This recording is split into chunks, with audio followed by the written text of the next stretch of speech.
Disturbing news out of the Middle East. An Iranian attack against Israel is imminent. That's the warning from U.S. intelligence sources. They believe it's not a matter of if, but when. Well, now a troubling development in the ceasefire negotiations suggests that more hostages might have died in Gaza. CBN's Chris Mitchell has the details from Jerusalem.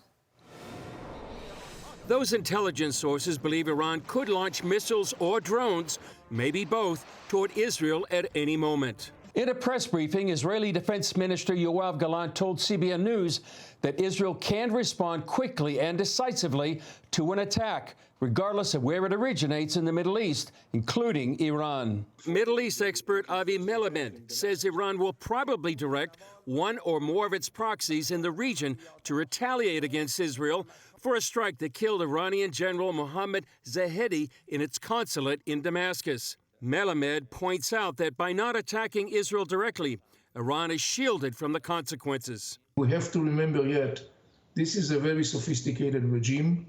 One of its major pillars of modus operandi is the concept of strategic patience, and they may apply the same concept in the context of the retaliation. Namely, they will wait for the right time and the right circumstances, and it doesn't necessarily has to be tomorrow. The Biden administration's support of Israel's war in Gaza has faltered, but the president says the U.S. will stand solid with the Jewish state against Iran's threats. Our commitment to Israel's security against these threats from Iran and its proxies is ironclad. Meanwhile, President Biden is calling on the terror group to act on a proposal to free hostages and kick off a 6-week ceasefire. They need to move on the proposal that's been made, and as I said, we'll get these hostages home where they belong. The proposal called for the release of 40 hostages at the outset, but Hamas has reportedly said it doesn't have 40 hostages that fit the criteria,